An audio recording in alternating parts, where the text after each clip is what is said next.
The structure of the collapsed star freighter groaned a sound like a dying god gasping for air through a crushed throat. Harold stood amidst the wreckage, his boots magnetic locked to the buckled deck plating. The air inside his helmet tasted of recycled ozone and the stale coffee he had consumed 3 hours ago.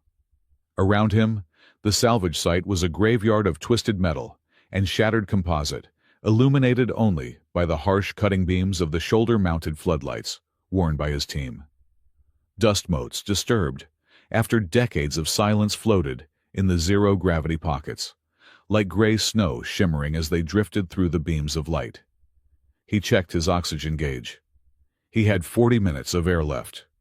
Enough time to cut through one more bulkhead, verify the manifest, and get out before the unstable superstructure decided to embrace gravity and fold in on itself completely. Harold was a big man built like a siege engine that had been retired and repurposed for heavy lifting. His movement was economical, devoid of wasted energy. Every step was a calculation of mass and momentum. He was a veteran of the gravity wars, and it showed in the way he moved, as if the universe weighed more for him than it did for anyone else, and he simply did not care. He raised his heavy cutter, the plasma tip glowing a furious blue. He was about to slice into a sealed compartment, labeled with warnings that had faded 50 years ago when his sensor suite pinged. It was a faint thermal signature. Impossible. This sector had been cold for a century. Harold paused, his thick fingers hovering over the control stud of his cutter. He tapped his helmet comms. "Sector 4 clear," he grumbled, his voice a low rumble that vibrated against the interior of his helmet. "Moving to the secondary support strut. I am picking up a ghost signal." He walked toward a massive slab of fallen alloy, a piece of hull plating thick enough to stop a railgun round. The thermal reading was coming from beneath it. The physics of it made no sense. Nothing living should be here. Nothing breathing. He braced his shoulder against the slab. His suit servos whined a high-pitched mechanical protest as he engaged the hydraulic assist. With a grunt that was more annoyance than exertion, Harold shoved. The metal screamed, grinding against the deck as he levered it up and over. The slab crashed down a few feet away, sending a fresh cloud of debris swirling into the vacuum-sealed environment. Harold directed his lights downward. He blinked, unsure if the oxygen deprivation was starting to set in early. Curled together in the hollow beneath the wreckage, shielded by a pocket of structural beams that had miraculously held, were two figures. They were not human. Not entirely. They were Felisari.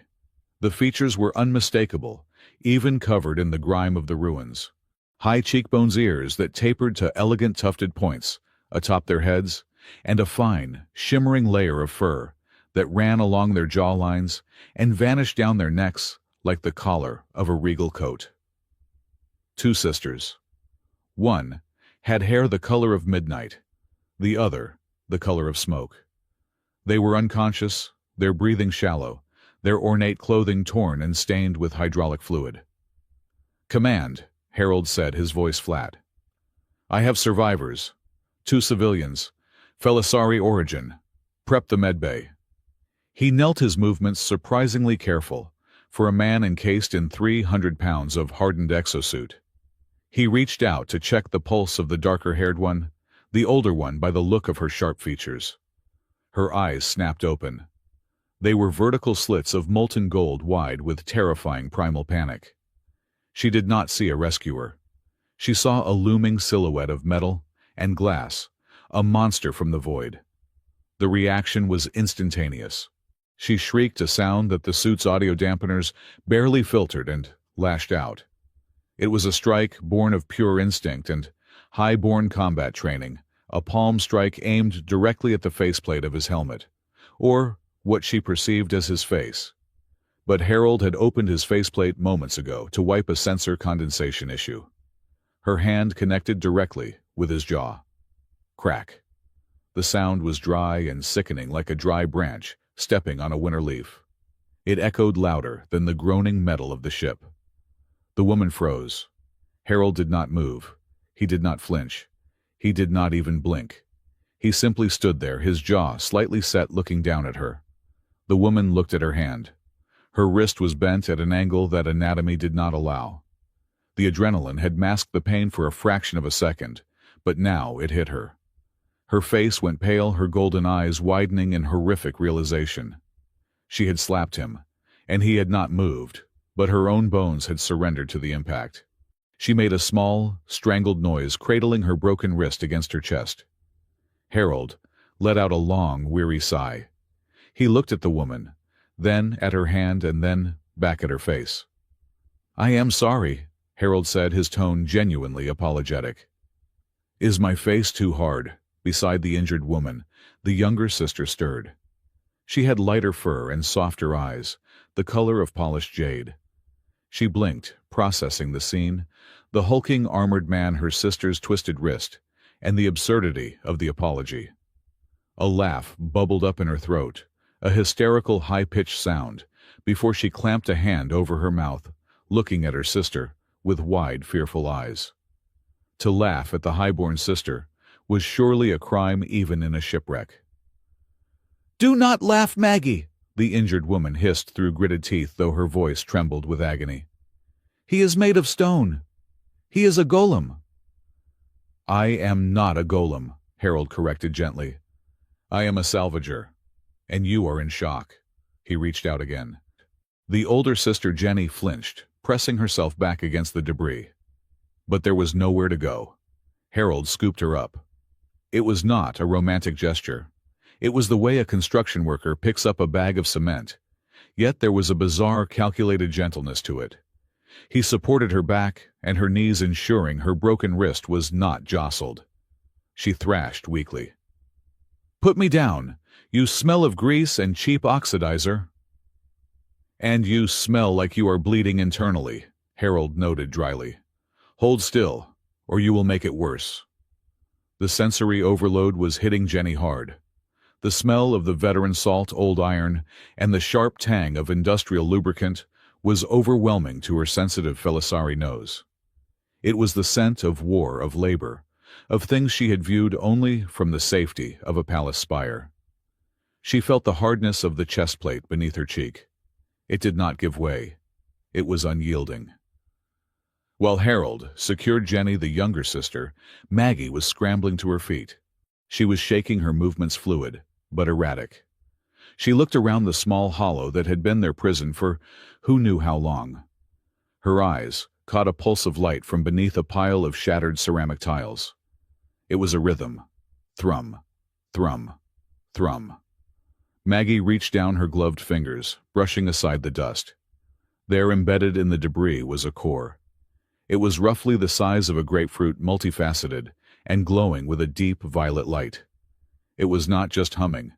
It was vibrating a low frequency that she felt in her teeth. It sounded like a growl, a mechanical, angry purr. "What is that?" Harold asked, turning his head as the lights on his suit swept over the object. Maggie hesitated. She looked at the object, then at Harold. She felt a strange pull, a desire to protect the thing, but the fear of being left behind was stronger. "I do not know. It was near the structural collapse. It is warm." "Salvage," Harold grunted. "Grab it. Put it in the containment bag on my hip. We are leaving." "It feels angry," Maggie whispered, but she obeyed. She picked up the object. It was heavier than it looked. As she dropped it into the reinforced pouch at Harold's waist, the object seemed to shudder, changing its rhythm to match the heavy, slow thud of Harold's own heartbeat. "Let's move," Harold commanded. "My oxygen is at 15%, and your sister is turning a shade of gray that I do not think is natural for your species." The extraction was a blur of motion and nausea for Jenny. She drifted in and out of consciousness, aware only of the absolute stability of the arms holding her. The world spun metal, shrieked, and gravity fluctuated, but the man holding her was a fixed point in the universe. He did not stumble. They boarded Harold's ship, a vessel that had clearly seen better decades. It was a patchwork of repairs and upgrades, functional, but ugly. The airlock hissed shut, cycling atmosphere, with a sound like a giant exhaling relief. Harold marched straight to the medical bay, a sterile white room, that looked out of place in the grimy ship. "Dr. Selma," Harold barked. "I need a trauma scan, now." Dr. Selma Cade turned from her console. She was a sharp-featured woman, with gray hair tied back in a severe bun, wearing a lab coat that was surprisingly crisp. She took one look at the Felisari woman in Harold's arms and raised an eyebrow. "You went for scrap metal and came back with royalty," Selma observed, her voice dry. "Put her on the biobed, gently. She is not a crate of thruster parts, Harold." Harold deposited Jenny on the bed. The mattress hummed, molding to her shape. Maggie hovered nearby, clutching her own arms, her eyes darting between the instruments and her sister. "Wrist fracture," Harold reported, removing his helmet and placing it on a counter with a heavy clank. His face was revealed fully for the first time. He had a square jaw, gray eyes, that looked like storm clouds, and a scar running through his left eyebrow. "She struck me," Selma blinked. She looked at Jenny's shattered wrist, then at Harold's jaw. There wasn't even a bruise on him.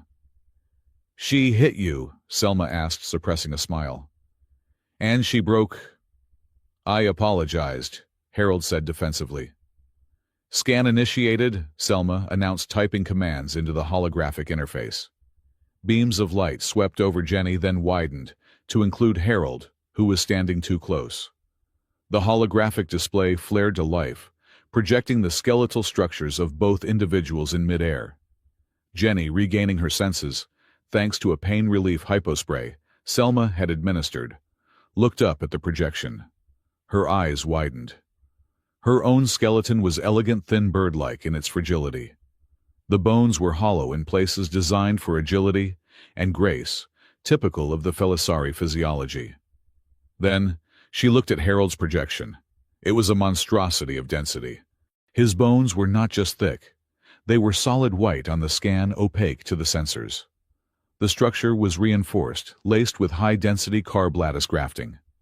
His spine was a column of interlocking armored plates. His ribcage looked like the roll bar of an atmospheric tank. "By the stars," Jenny whispered, the pain in her wrist momentarily forgotten in the face of this biological horror. "You were not born. You were poured." "High-gravity combat modification," Dr. Selma said clinically, zooming in on Harold's shoulder joint. "Retired standard. Terran Vanguard issue. His skeletal density is 400% of the human norm. He is essentially a walking anvil." Jenny looked at Harold with a mixture of revulsion and awe.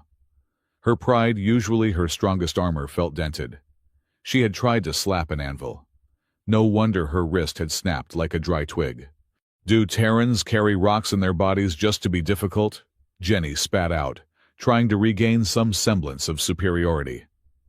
"Is it not enough to be clumsy? You must be dense as well." Harold was unbuckling the upper plating of his suit. He paused, looking at her with that maddeningly calm expression. "No," Harold said. "I do not carry rocks. I carry tuition bills. And right now, the hazard pay for pulling you out of that hole is the only reason I am not complaining about the dent you might have put in my finish." Maggie let out a sudden snort of laughter. She covered her mouth immediately, her eyes darting to Jenny. "I am sorry, sister. It was the delivery."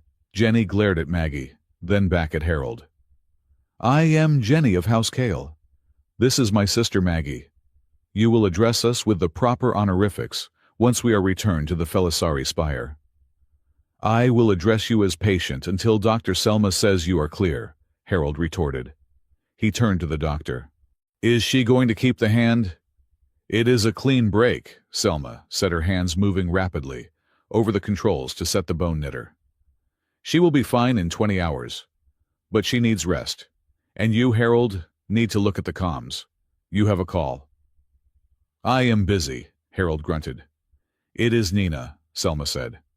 Harold froze. The immovable object suddenly looked terrified. "Nina. Now it is 2 in the afternoon sector time. She should be in the Academy simulation."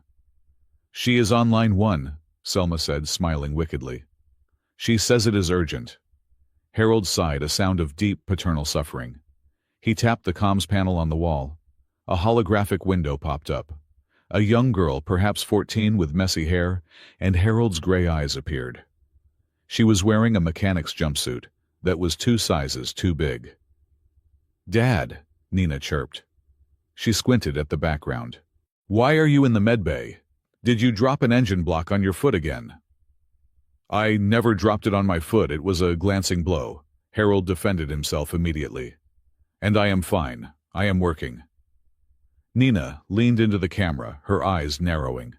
She saw the 2 Felisari women in the background. Her mouth formed a perfect O. "Dad," she said slowly, "what did you pick up this time? Last month it was a crate of unstable isotopes that you said looked lonely. Now it is space cats." Maggie burst out laughing. She couldn't help it.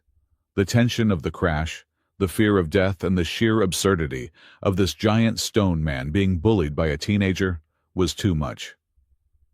"They are not space cats, Nina," Harold said, pinching the bridge of his nose.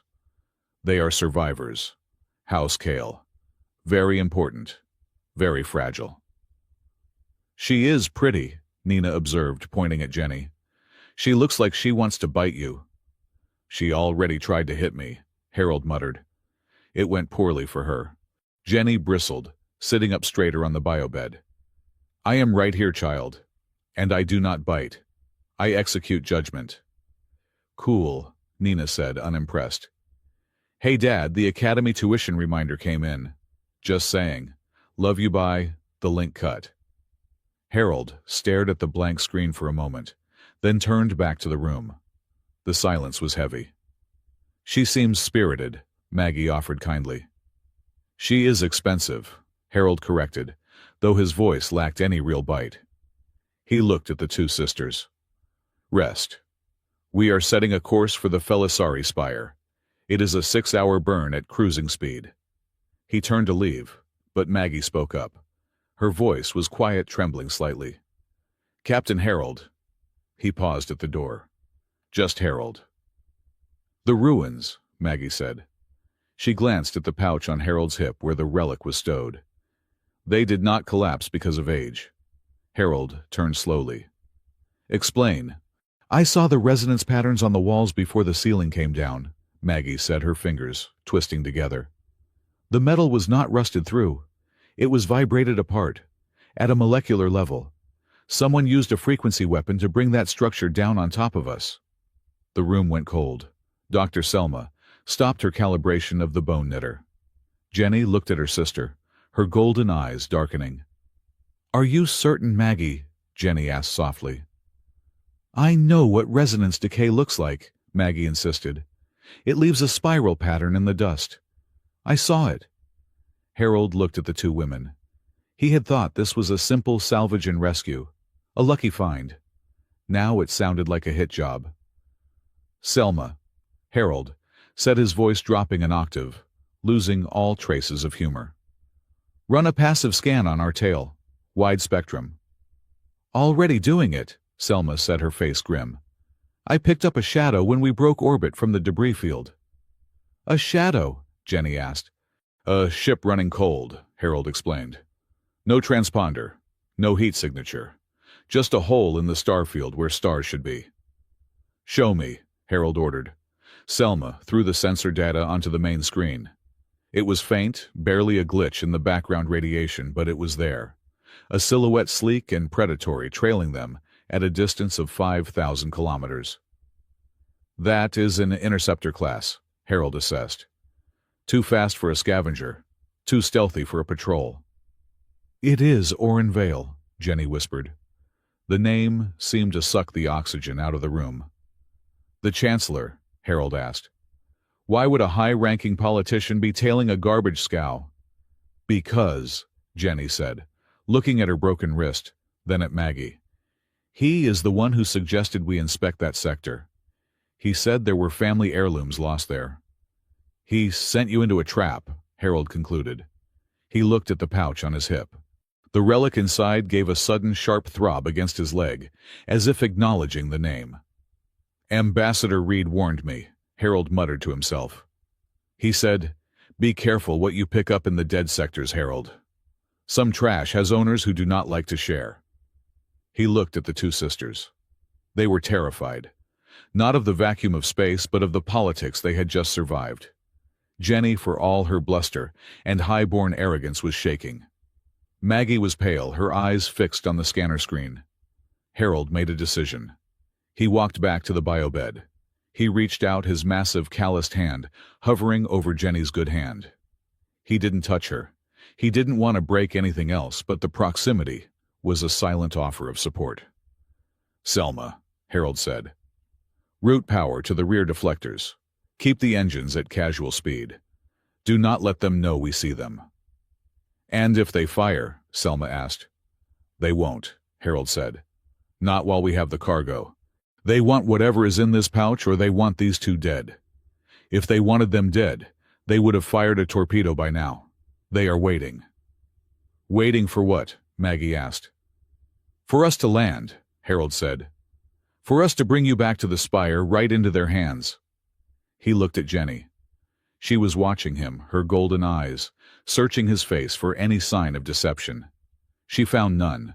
Just the weary, granite-like resolve of a man who had seen too many wars and paid too many bills. "Let me check that splint," Harold said softly. He knelt beside the bed again. With agonizing slowness, he adjusted the grav splint Dr. Selma had applied.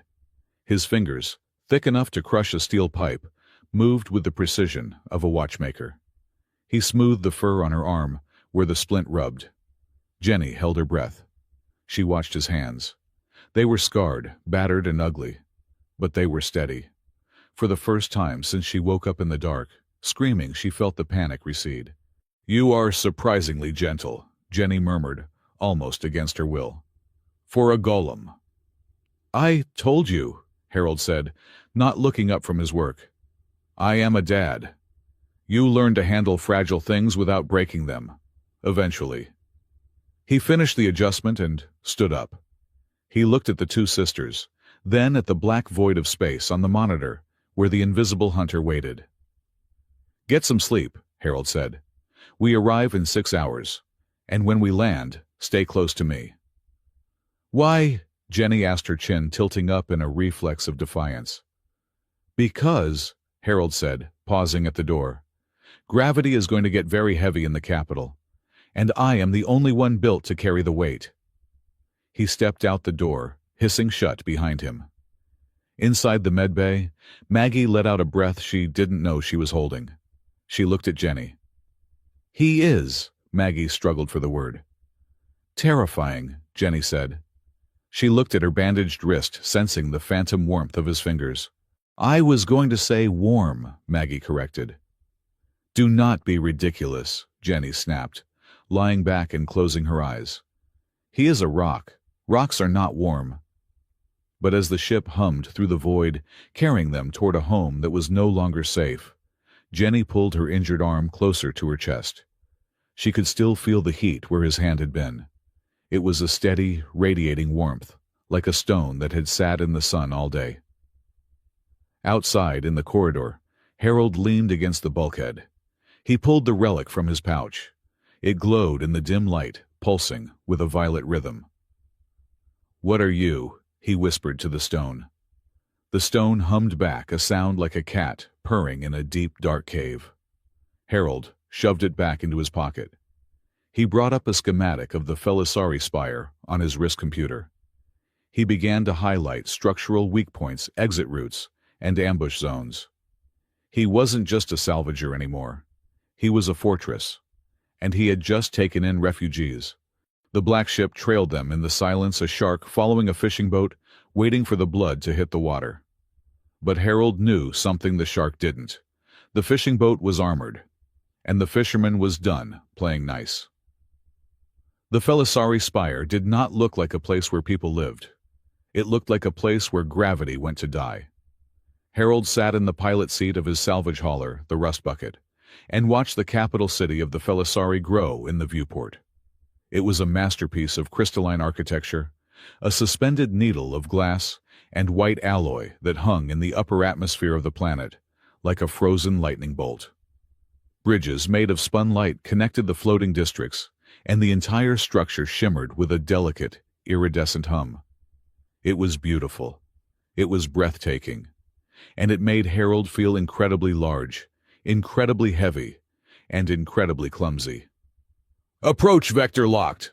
Harold rumbled, his hands moving over the worn controls. "Dr. Selma, how are the passengers?" "They are awake," Dr. Selma replied over the intercom. "And they are criticizing your interior design. Jenny says the color scheme is depression gray and oil-stained black." "It is a functional aesthetic," Harold muttered. As the rust bucket maneuvered toward the docking bays of the Spire, the contrast was painful. The local ships were sleek, teardrop-shaped vessels that moved silently on magnetic currents. Harold's ship moved with the grace of a brick thrown through a window, its thrusters firing with loud chemical bursts that left streaks of soot in the pristine atmosphere. When the docking clamps engaged with a heavy metallic thud that shook the entire hull, Harold sighed. He unbuckled his harness. He checked the pouch at his hip where the relic sat heavy and warm. Then he went to the airlock to face the music. The reception committee was waiting. When the airlock hissed open, mist curling around his boots, Harold stepped out onto a platform of polished marble that seemed far too fragile to support his weight. He was wearing his formal jumpsuit now, though it still looked like mechanic's wear compared to the flowing silken robes of the Felisari delegation. Jenny and Maggie stepped out behind him. The transformation in their demeanor was instant. On the ship, they had been survivors, scared, hurt, and huddled. Here they were royalty. Despite the cast on Jenny's wrist and the soot still clinging to their fur, they held their heads high, their golden eyes sweeping over the crowd with practiced arrogance. A tall Felisari male stepped forward. He wore robes of deep crimson and a headdress of woven silver.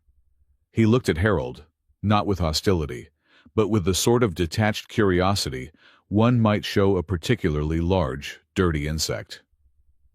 "I am High Counselor Vorn," the man said. His voice was melodic like wind chimes. "We were told the air and the blood copy were retrieved by a scavenger." Harold felt the air in the room freeze. He looked at Jenny. "Air." He looked at Maggie. "Blood copy." Jenny did not look at him. She stared straight at the counselor. "I am Jenny Kale, first daughter of the house, and this is my sister Maggie, and the scavenger is the reason we are not frozen meat in the dead sector." The counselor's eyes flickered to Harold. He looked at the heavy boots, the thick neck, the sheer density of the Terran standing before him. "A Terran," Vorn said, the word tasting sour in his mouth. "You are substantial." "I take up space," Harold agreed, his voice flat. "It is a habit." "We will take them from here," Vorn said, gesturing to a squad of guards clad in white ceramic armor. "You may send your invoice to the Trade Ministry. Do not expect prompt payment. We must verify you did not cause the crash to claim the salvage fee." Harold stepped forward. It was a single step, but it was heavy enough to make the crystal floor vibrate. The guards flinched. "I do not want payment yet," Harold said. "I want to ensure they are safe. The crash was not an accident. It was a frequency attack." "Preposterous!" a new voice cut through the air. The crowd parted. A man walked through. He was Felisari, but he moved with a predator's grace that made the others look like domesticated pets. He wore a suit of midnight blue tailored to perfection. His smile was thin, sharp, and did not reach his eyes. "Chancellor Oren Vale," Maggie whispered. Harold heard the fear in her voice. Oren stopped in front of Harold. He was a head shorter than the Terran, but he projected a different kind of weight, the weight of absolute political power. "You must be the rescue hero," Oren said softly. He looked Harold up and down, his eyes lingering on the pouch at Harold's hip. "You have done a great service to the Spire. But I wonder, did you find anything else in the wreckage? Perhaps something that does not belong to a salvage manifest?" Harold met the Chancellor's gaze. "Just dust and debris, Chancellor, and 2 broken passengers," Oren smiled. It was a terrifying expression. "Terrans, Always holding on to things too tight. You should be careful. The spire is fragile. If you drop something here, the echoes last forever. He turned to Jenny. He reached out and took her uninjured hand, bowing low, to kiss her knuckles. "Welcome home, Lady Jenny," Orin purred. "We were worried your impulsiveness had finally cost you everything." Jenny snatched her hand back. "Save your concern for the Poles, Orin. I am tired. I want to go to my quarters." "Of course," Orin said, stepping aside. "But the Terran stays in the guest wing, far from the royal suites. We cannot have him contaminating the atmosphere." Jenny opened her mouth to argue, but she looked at the guards, then at Orin's smiling face. She realized, as Harold did, that they were not back in a safe harbor. They were in a shark tank. "Fine," Jenny snapped. She turned to Harold. "You, stay out of the way. Do not break anything." She turned on her heel and marched away, Maggie trailing behind her. Maggie glanced back once, her eyes wide and apologetic, before she vanished down the crystalline corridor. Harold stood alone in the center of the platform, surrounded by staring Felisari. "Right," Harold grumbled to himself. "Guest wing. I bet the bed is too short." The guest wing was indeed beautiful, and completely unsuited for human habitation. The walls were made of semi-transparent quartz that let in the starlight, which meant it was freezing. The furniture was delicate, spindly stuff that looked like it would snap if Harold placed his helmet on it. Night had fallen over the spire. The temperature in the upper atmosphere plummeted. The heating systems in the guest wing hummed, but they were calibrated for Felisari physiology, which preferred a cool, crisp air. For a human, it was chilly. For a Felisari in shock, it was dangerous. Harold was sitting on the floor. He did not trust the chairs, cleaning the carbon scoring off his armor plating when the door chime rang. He stood up and palmed the control. The door slid open. Jenny and Maggie were standing there. They were shivering. Not just shivering. They were vibrating. Their fur was puffed out, standing on end. Jenny's teeth were chattering so hard, Harold could hear the clicking from 3 feet away. Her skin, visible under her thin silk nightrobe, was a pale, unhealthy lavender color. Jenny stammered, her pride warring with her biology. "The climate control in our suite is malfunctioning." "Orin turned it off," Maggie supplied, hugging herself. "He knows we are in shock. Felisari cannot regulate body heat well after trauma. He is trying to force us to come to him for aid." "But I will not," Jenny hissed, though the effect was ruined by a violent shudder. "I will not ask that snake for a blanket." Harold looked at them. He looked at the thermometer on his wrist. It was 10 degrees Celsius in the corridor. "Come in," Harold said, stepping back. They shuffled inside. The room was not much warmer. "Dr. Selma," Harold barked at his wrist comms. "Get up here. Bring the thermal blankets from the ship." "I am at the security checkpoint," Dr. Selma's voice crackled back, sounding annoyed. "They are holding me. They say my medical scanner is a Class 3 weapon. It will take me an hour to clear this red tape." Jenny groaned and sank onto the floor, curling into a ball. "I am going to freeze to death in my own palace. This is humiliating." Maggie sat next to her, trying to rub warmth into Jenny's shoulders, but her own hands were like ice. Harold looked at them. He looked at the useless, spindly furniture. He looked at his own massive armored form. He sighed. It was the sigh of a man who knew he was about to do something that would be very difficult to explain to HR. "I have a high metabolic rate," Harold said, "and my armor has a thermal regulation layer powered by a microfusion cell. I run at about 40 degrees Celsius right now." Jenny looked up at him, her eyes glassy. "What are you saying, Terran?" "I am saying," Harold said, sitting down heavily on the floor, with his back against the wall, legs extended, "that I am a radiator. If you want to survive the next hour until the doctor gets here, you need to use the resources available." Jenny stared at him in horror. "You want us to huddle with you?" "I am not making a pass at you, Your Highness," Harold said dryly. I am making a medical suggestion. You are turning blue." Maggie did not hesitate. She crawled over to Harold. She sat next to his left side, leaning her head against his armored shoulder. She let out a long, shaky breath. "Oh," Maggie whispered. "He is warm. Jenny, he is very warm." Jenny watched her sister. She looked at her own trembling hands. She looked at Harold, who was staring resolutely at the opposite wall, his arms crossed over his chest like a statue. Pride was a powerful force, but hypothermia was stronger. Jenny crawled over. She sat on his right side, stiff as a board. She leaned in tentatively until her shoulder touched his arm. The heat was immediate. It radiated off him like a furnace. It wasn't the dry, suffocating heat of a heater. It was a biological living warmth, amplified by the technology of his suit. "Better?" Harold asked, not moving a muscle.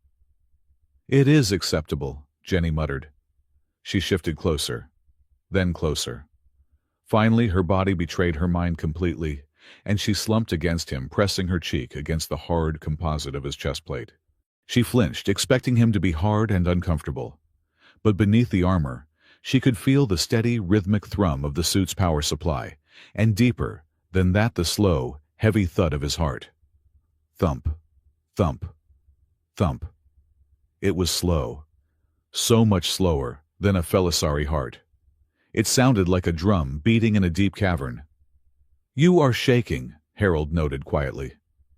"I am cold," Jenny defended weakly. "No," Harold said. He uncrossed his right arm and with agonizing slowness moved it. He did not hug her. He simply created a barrier, his massive arm shielding her from the draft of the room. He didn't touch her directly, just encompassed her space. "You are shaking because you are scared. You are home, but you are not safe." Jenny stiffened. She wanted to slap him again. She wanted to tell him he knew nothing, but the warmth was seeping into her bones, melting the ice in her marrow. "Orin wants the relic," Jenny whispered into his chest plate. "He thinks it is a weapon. If he gets it, he will use it to enslave the council." "He won't get it," Harold said. "How can you be sure?" Maggie asked from his other side.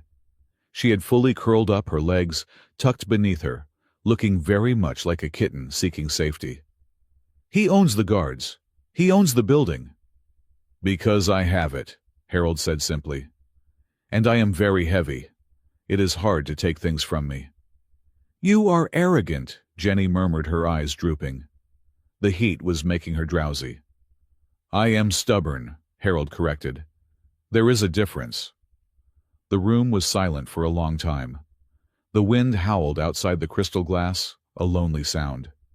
Inside, the three of them sat in a pile of mismatched biology and technology. "Dr. Selma says you have a daughter," Maggie said softly. "Does she do this?" "When she was small," Harold said.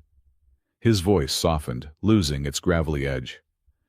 "She used to sleep on my chest plate when I came back from patrol. She said the hum of the fusion cell helped her sleep." "You are a strange creature," Jenny said, her voice slurred with sleep. "You are made for war. You are metal and scars. But you feel safe." "I am an anchor," Harold said, repeating Maggie's words from the ship.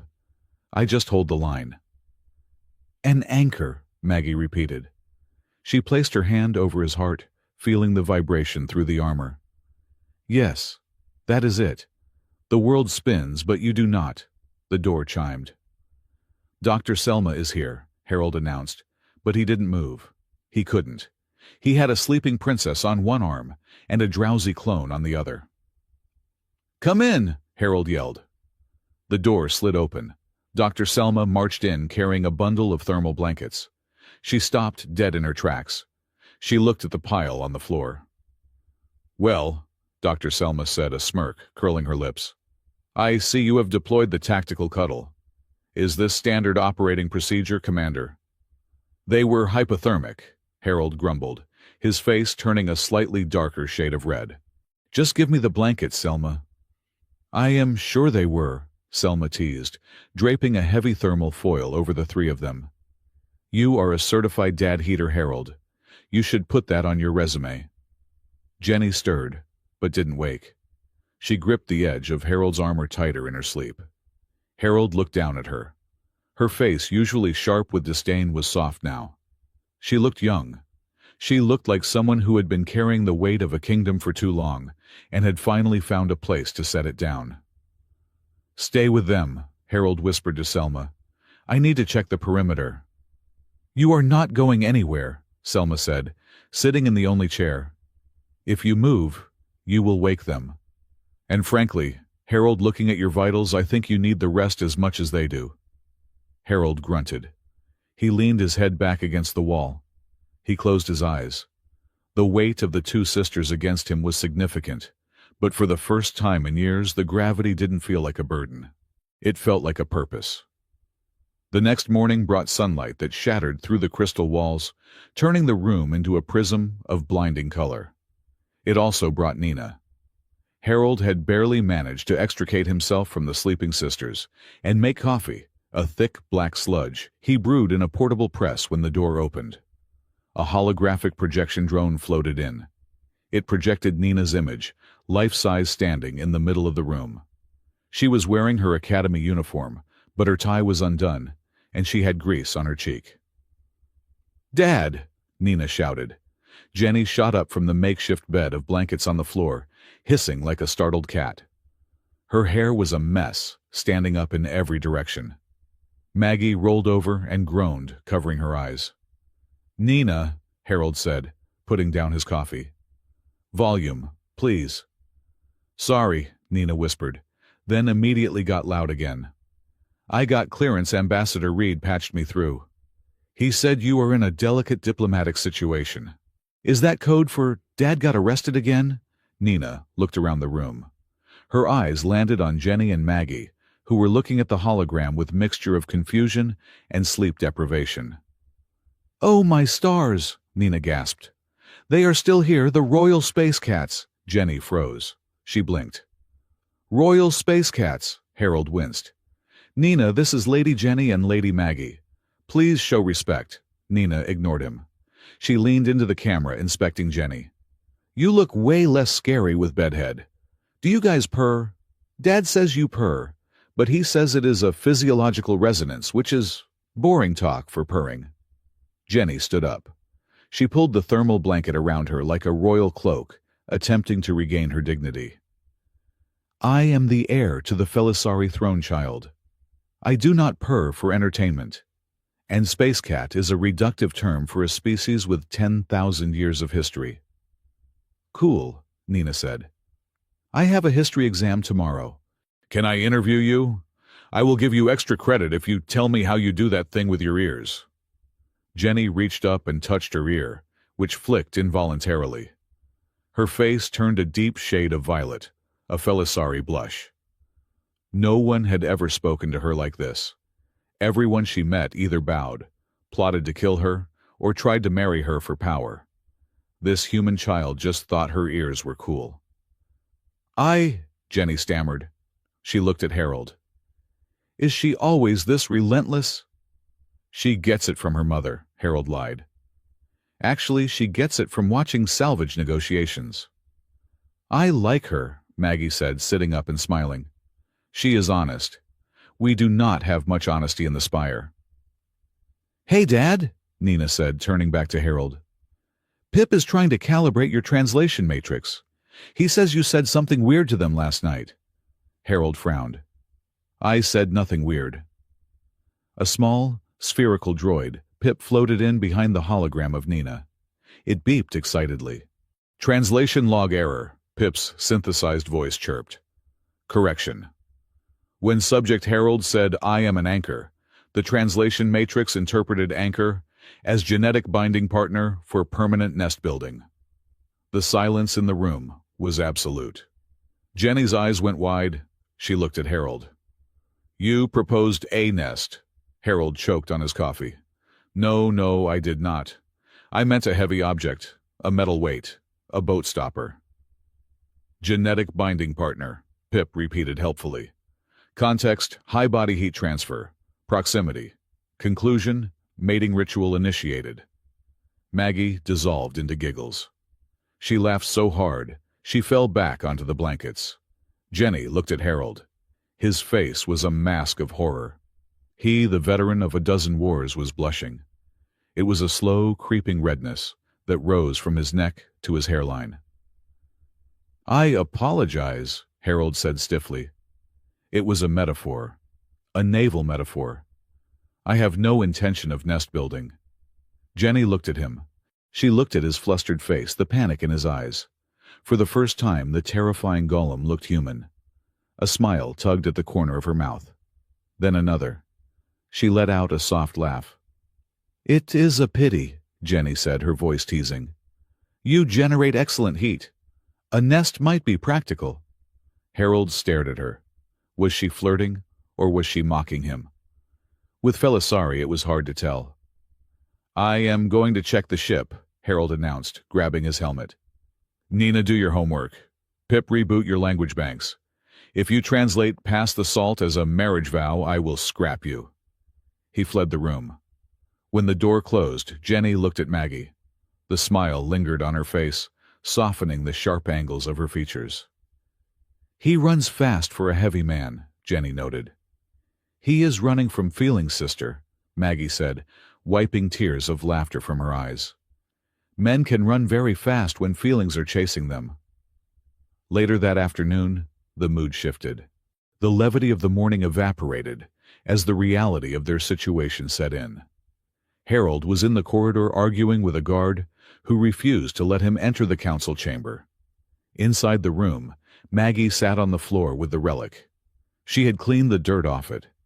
It was a beautiful object, a dodecahedron of violet crystal, etched with markings that predated the Felisari civilization. Maggie held it in her lap. She closed her eyes and focused on her breathing. She slowed her heart. The relic was silent. "Why won't you speak?" Maggie whispered. "You hummed for him." She thought about the night before, the sound of Harold's heart. Thump, thump, thump. She began to tap her finger against the crystal, mimicking the rhythm. Slow, heavy, deliberate. The crystal flickered. A faint light pulsed deep within the core. Then Maggie added her own sound. She leaned close and let out a low, subvocal purr, the Felisari resonance frequency used for healing and comfort. The reaction was violent. The crystal flared bright white. A shockwave of sound inaudible to the ear, but deafening to the mind, expanded outward. The room shook. The glass walls vibrated. Maggie gasped and dropped the relic. It rolled across the floor, glowing intensely. The door slammed open. Harold rushed in, his weapon drawn. Jenny was right behind him. "What happened?" Harold yelled. "I felt a tremor." "It responded," Maggie said, her voice trembling. She pointed at the relic. "It needs 2 keys, Harold. It needs the Felisari resonance, and it needs a Terran heartbeat, or something that mimics the heavy gravity rhythm of Earth." Harold holstered his weapon. He walked over and picked up the relic.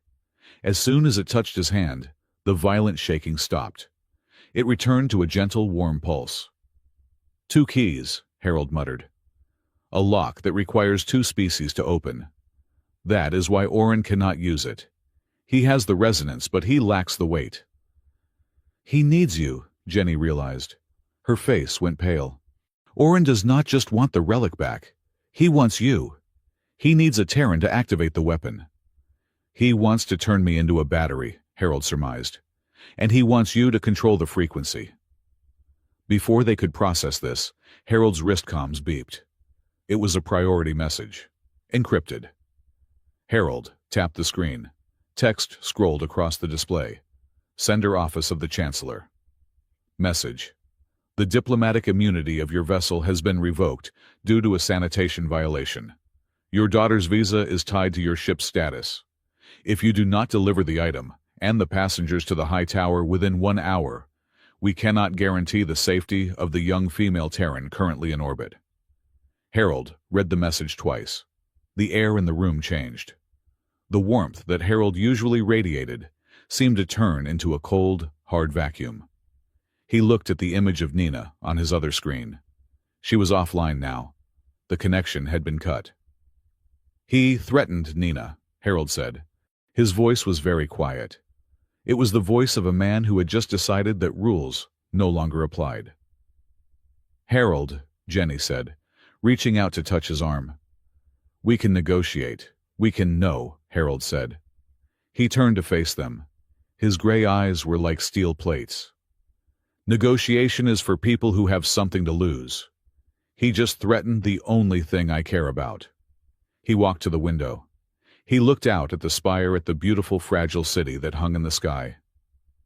This is not a rescue anymore, Harold said. It is a siege. He turned back to the sisters. Suit up. Maggie, secure that relic. Jenny, you said you are the airtime to act like one. We are going to the high tower. To surrender, Maggie asked fearfully. Harold grabbed his helmet and locked it onto his collar with a hiss of pressurization. The faceplate remained open, showing a grim, terrifying smile. No, Harold said. We are going to teach the Chancellor a lesson about gravity. What lesson is that? Jenny asked, feeling a shiver that had nothing to do with the cold. That when you pull on something heavy, Harold said, checking the charge on his plasma cutter, it tends to fall on you. The grand hall of the Felisari Spire was a cavern of light and judgment.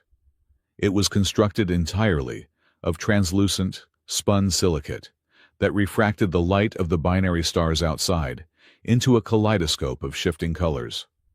To the Felisari elite moving through the space, the light was an enhancement to their natural grace. To Harold, it felt like walking inside a diamond that was slowly trying to cut him. A trade gala was in progress.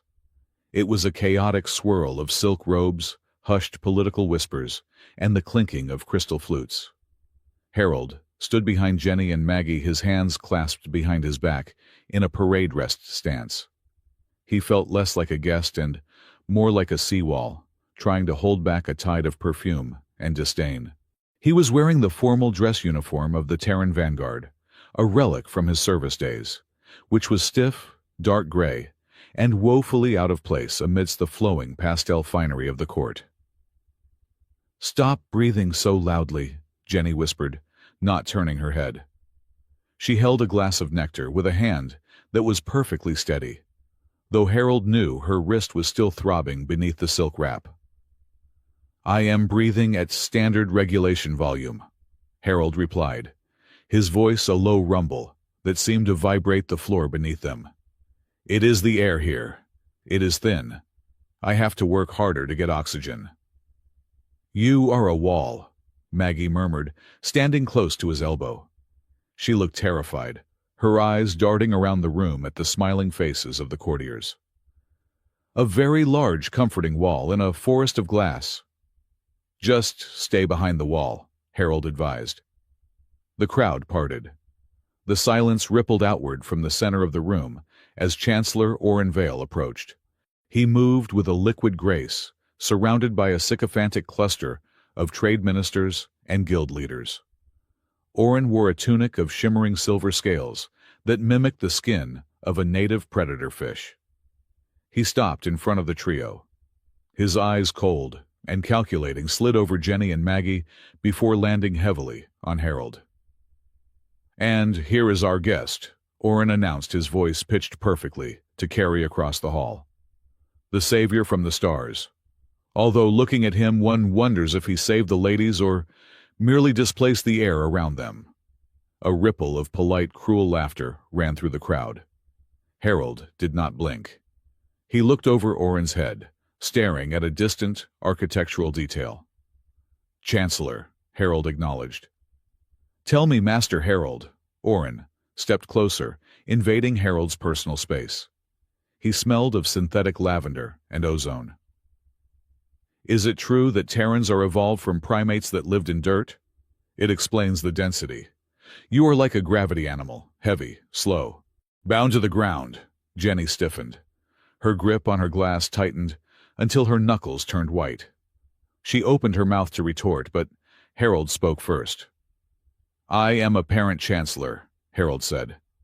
His tone was not defensive. It was bored. "We are dangerous in other ways. We are used to dealing with tantrums and messy situations without losing our temper." The silence that followed was absolute. Several courtiers looked at their drinks. Maggie hid a smile behind her hand. Oren's smile froze his eyes, narrowing into slits. "Charming," Oren said, his voice dropping to a hiss. "Let us see how well you handle a mess then." Oren snapped his fingers. A service drone hovered over, carrying a tray of steaming aromatic tea.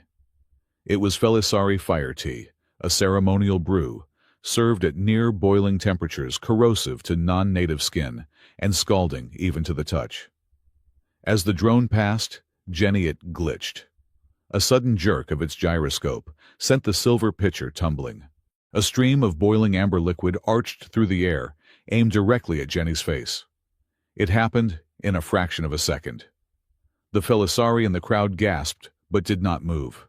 Their reflexes were fast, but their shock held them frozen. Harold did not freeze. He did not possess the elegance of the Felisari, but he possessed the explosive torque of a hydraulic piston. He stepped forward, his movement a blur of gray uniform, and interposed his massive bulk between Jenny and the liquid. Hiss. The tea splashed across Harold's chest and left shoulder.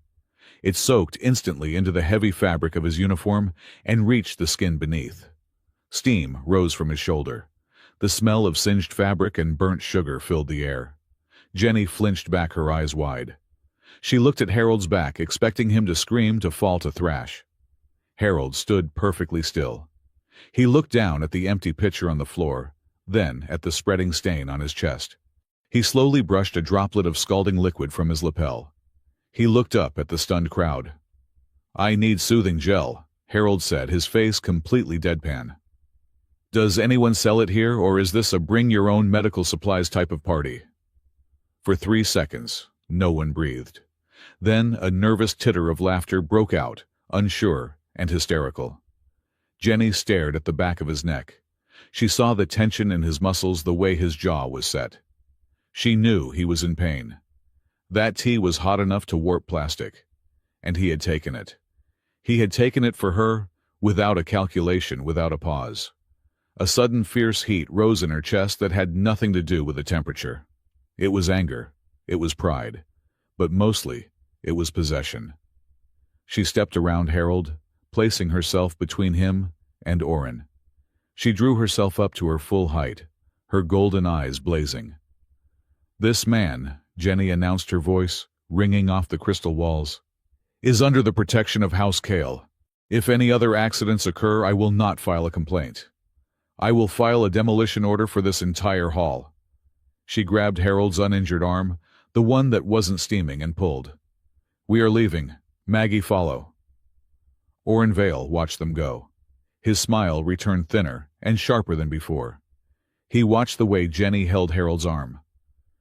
"Interesting," Oren whispered to his aide. "She defends the tool. She has formed an attachment. Excellent.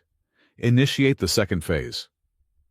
They retreated to the Hanging Gardens, a sector of the spire dedicated to bioluminescent flora from the homeworld. It was darker here, quieter. The air was thick with the scent of night-blooming orchids. "Sit," Jenny commanded, pushing Harold onto a stone bench. "Take off that jacket.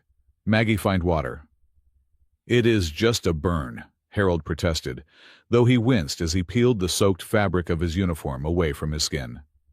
The skin beneath was angry, and red, blistering rapidly.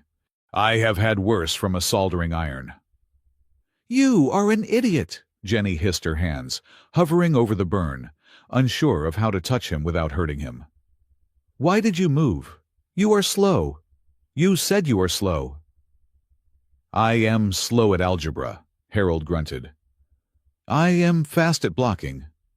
Maggie returned with a cloth soaked in cool water from a fountain. She applied it gently to Harold's shoulder. "It was a test," Maggie said softly. Her eyes were dark with worry. "Oren wanted to see what you would do. He wanted to see if you would break.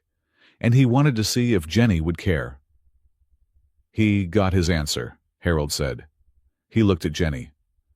You should not have threatened him. It makes you a target." "I am already a target," Jenny snapped. She looked away, her jaw working. "I am the heir. I am always the target. But you are just the help. You are not supposed to burn for me." "That is what the help does," Harold said gently. "We carry the heavy things, including the pain." Jenny looked at him. The moonlight filtered through the leaves, casting shadows across his rugged face. He looked tired. He looked old. But he looked unbreakable. "You are not the help," Jenny whispered. "You are—" She was cut off by a sound. It started as a low vibration in the floor. A hum. It was barely audible, but it felt like a dental drill pressing against the base of the skull. Thrum. Thrum. "Ree—" Maggie gasped, dropping the wet cloth. She clutched her head. "No, not again." "What is it?" Harold stood up, ignoring the pain in his shoulder. "Resonance," Jenny screamed, falling to her knees. The sound spiked. It was a frequency tuned specifically to the density of Felisari bones. To Harold, it was an annoying whine like a bad microphone feedback. To Jenny and Maggie, it was agony. It was as if every bone in their bodies was being pulled apart by invisible wires. Jenny curled into a ball on the grass, retching. Maggie tried to crawl toward her sister, but collapsed, her limbs refusing to obey. "Make it stop," Maggie sobbed, her voice thin and breaking. "Please make it stop." Harold spun around. He scanned the garden. The sound was coming from the emitter nodes hidden in the walls, usually used for ambient music, now weaponized. "Orin!" Harold growled. He looked at the exit. The heavy blast doors at the end of the garden path were sliding shut. "We have to move!" Harold yelled over the hum. He scooped Maggie up with his left arm. He grabbed Jenny by the waist with his right, ignoring the screaming protest of his burned skin. "Hold on!" Harold roared. He ran. He ran with the momentum of a freight train. The resonance did not hurt him, but the weight of two adults and the sheer force of his movement jarred his burn. He gritted his teeth, turning the pain into fuel. The blast doors were closing. There was a gap of 1 meter. Then, nearly half a meter. "We are not going to make it," Maggie cried out, her eyes squeezed shut against the pain. "I am making it," Harold said. He did not slide. He did not slow down. He lowered his shoulder, the armored unburned one, and accelerated. He hit the closing doors like a cannonball. Crunch. The sound of metal buckling was louder than the resonance. The hydraulic motors of the door screamed and died as Harold's sheer mass and velocity forced the gap open. He stumbled through, carrying the sisters into the dark service corridor beyond.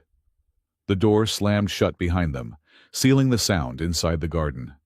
Silence. The sudden absence of the noise was disorienting. Harold fell to one knee, his breath coming in ragged gasps. He lowered Jenny and Maggie to the floor. Jenny was bleeding from the nose. Her eyes were unfocused. Maggie was trembling violently, clutching her sister's hand. Harold knelt over them. His heart was hammering against his ribs like a trapped bird. "Jenny, Maggie!" Harold's voice was rough. He tapped Jenny's cheek. "Hey, look at me!" Jenny blinked. Her pupils were dilated. She looked at him, trying to piece together the world. "The sound," she whispered. "It stopped." "I took us out of the zone," Harold said. He grabbed Maggie's wrist, checking her pulse. It was erratic but strong. "Can you count, both of you? Count to 10. Do you have a rhythm?" 1, Maggie whispered. 2, 3. Jenny joined in, her voice thick. 4, are we dead? "Not yet," Harold said. "But we are trapped." He looked around. They were in a maintenance sublevel. The air was stale and frigid. The lights were dead. The temperature was dropping rapidly. The life support in this section had been cut. "Orin is flushing the sector," Harold realized. "He is trying to freeze us out." Jenny shivered. It was a violent convulsion that shook her whole body. The resonance attack had left their nervous systems raw, unable to regulate heat. "Cold," Jenny chattered. So cold. Harold looked at the blast door. Locked. He looked down the corridor. Dead end. There was a small equipment storage alcove nearby. It was cramped, lined with insulation foam. "In here," Harold ordered. He half-carried, half-dragged them into the small space. He sat down in the corner, his back against the cold metal wall. He pulled Jenny and Maggie into his lap. "Same drill as last night," Harold said, his voice softer now. "But tighter. You need every degree of heat I have." Jenny did not argue. She did not complain about his smell or his hardness. She buried her face in his neck. She wrapped her arms around his torso, clinging to him, as if he were the only solid thing in a dissolving universe. Maggie curled into his side, pulling his heavy cloak over the three of them. It was dark. The only light came from the faint blue glow of Harold's suit indicators. "I am sorry," Jenny whispered into his skin. Her breath was cool against his burn, but he didn't flinch. "For what?" Harold asked. "For the tea. For the slap," Jenny said. "In the ruins, when you found us. I treated you like a monster, and you keep saving us." Harold rested his chin on the top of her head. Her fur was soft, smelling of ozone and fear. "I told you," Harold said, a half-smile in his voice. "I am still alive to complain about it. You have a strong right hook for royalty." "I was scared," Jenny confessed. The admission hung in the cold air, fragile as glass. "I am always scared. I have to be strong for Maggie, for the house. If I show fear, the sharks smell blood." "You are not weak because you are scared," Harold said. He tightened his arm around her. "You are brave because you are scared, and you keep moving anyway." Maggie spoke up from the darkness near his ribs. "I am scared too." "I know Mags," Harold said. "No," Maggie said. "I am not scared of Warren. I am scared that Jenny will die first." Jenny stiffened in Harold's arms. "She always stands in front," Maggie continued, her voice trembling. "Like today. She stepped in front of you. She always steps in front. And one day something is going to hit her that is heavier than she is." "I am the older sister," Jenny said fiercely, though she squeezed Harold tighter. "That is the job." "No," Harold said. "That is my job. I am the heavy object. You two are the precious cargo. Let me take the hits." "Why?" Jenny asked. She lifted her head, looking at him in the dim blue light. Her face was inches from his. "Why do you care? We are not your species. We are not your family. We are a job." Harold looked at her. He looked at the vertical pupils of her golden eyes, now wide and searching. He felt the rapid beat of her heart against his chest, sinking slowly, with the heavy thud of his own. "You are not a job," Harold said. His voice was low, rough with an emotion he hadn't let himself feel in a decade. "Not anymore." He didn't finish the thought. He didn't have to. The way he held them, protective, desperate, absolute, said everything. The moment stretched warm and intimate in the freezing dark. Then, the light slammed on. The door to the storage alcove hissed open. Blinding white light flooded the space. Harold squinted, shielding Jenny's eyes with his hand. Silhouettes filled the corridor. Armored figures. Security. "Step away from the Chancellor's guests," a voice boomed. Harold felt Jenny tense. He felt her muscles coil to spring. She was going to fight. She was going to scream, to attack, to defend him. "No," Harold whispered. He put a hand on her chest, pushing her gently, but firmly, back against the wall. "Do not move," Harold commanded. "Do not say a word. Oren Vale stepped through the line of guards." He looked fresh, calm, and utterly victorious. He looked at the scene, Harold disheveled and burned, huddled in a dark corner with the two sisters. "Disgusting," Oren said, shaking his head. "Kidnapping the heir, dragging them into the maintenance tunnels, triggering the resonance alarms to cover your tracks. You are a desperate man, Harold." "Liar!" Jenny screamed. She tried to lunge, but Harold's arm was a steel bar across her path. "He saved us. You turned on the weapon." She is delirious, Oren said to the captain of the guard. The resonance sickness causes hallucinations and Stockholm syndrome. Look at her. She is clinging to her captor. I am not, Jenny started. Jenny, Harold said. His voice was sharp. It cut through her panic. She looked at him. Stop, Harold said. He looked into her eyes. If you fight him now, he wins. He calls you unstable. He locks you away for your own good. You lose the council. You lose the house. But he will take you, Jenny cried, tears spilling over. Let him, Harold said. I can take it. You stay free. You fight from the outside. He slowly disentangled himself from them. The loss of his warmth was immediate and physically painful. Harold stood up. He raised his hands. I surrender, Harold said loudly. I demand a trial by the Solar Council. Take him, Oren ordered. 2 guards rushed forward, slamming Harold against the wall. They cuffed his hands behind his back with magnetic binders. They kicked his legs apart. Harold did not resist. He let them manhandle him. He let them drag him out of the alcove. As they pushed him down the corridor, he looked back. Jenny was standing in the doorway of the alcove, supported by Maggie. She looked shattered. For the first time, she wasn't the imperious heir or the frightened victim. She was a woman watching the only safety she had ever known being dragged away in chains. Then, Harold saw her. At the far end of the corridor, behind a line of security troops, was a small figure. Nina. She was being held by a large guard, her arms pinned. She wasn't crying. She was biting her lip, her face pale, watching her father being taken. Harold stopped. The guards tried to shove him, but he planted his feet. He became the immovable object one last time. He looked straight at Nina. I am fine, Harold called out. His voice was steady calm, the voice of a dad fixing a scraped knee. Nina, I am fine. Remember to eat dinner. Do your homework. Nina's chin trembled, but she nodded. She understood. Stay calm. Stay smart.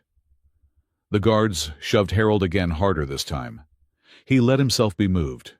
He disappeared around the bend of the corridor. Back in the alcove, Jenny sank to the floor. She touched the spot on her arm where Harold's hand had been. It was still warm. She looked at Oren Vale, who was standing over her, smiling that thin, frozen smile. Do not worry, my dear, Oren said, offering a hand. The beast is caged. You are safe now. Jenny looked at his hand. She didn't take it. She stood up on her own, using the wall for support.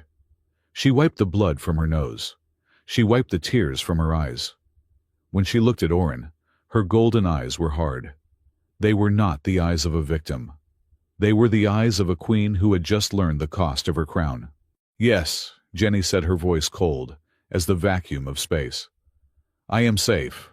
And you, Oren, you have made a mistake. Oh, Oren raised an eyebrow. You took my shield, Jenny whispered, so low only Maggie could hear. So now I have to be the sword. Oren turned and walked away, his laughter echoing down the crystal hall. He thought he had won. He thought he had broken the rock.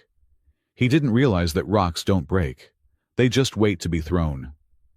The containment cell was a masterpiece of Felisari cruelty. It did not use bars. It did not use walls of stone.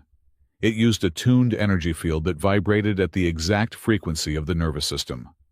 For a Felisari, being inside this field was like having every nerve ending stripped bare and brushed with sandpaper. It was designed to induce madness through sensory overload. For Harold, it felt like a sunburn that wouldn't fade. He sat in the center of the room, on the only solid object provided, a low hexagonal plinth. The air around him shimmered with a violet haze. His skin felt tight, hot and itchy. His teeth ached. But he did not scream. He did not pace. He sat with his elbows on his knees, his hands clasped loosely. He was conserving oxygen. He was conserving calories. Harold closed his eyes and visualized the schematic of the generator he had seen on the wall outside as they dragged him in. It was a standard resonance emitter. It drew power from the spire's main grid. If the grid fluctuated, the field would flicker. He needed a fluctuation. The door dissolved the energy field, parting like a curtain, and Chancellor Oren Vale stepped through. He was followed by 2 guards who looked nervous, their weapons trained on the sitting man. Oren looked impeccable. His silver scale tunic caught the harsh light of the cell. He held a handkerchief to his nose as if the very presence of Harold was an olfactory offense. "You are quiet," Oren observed.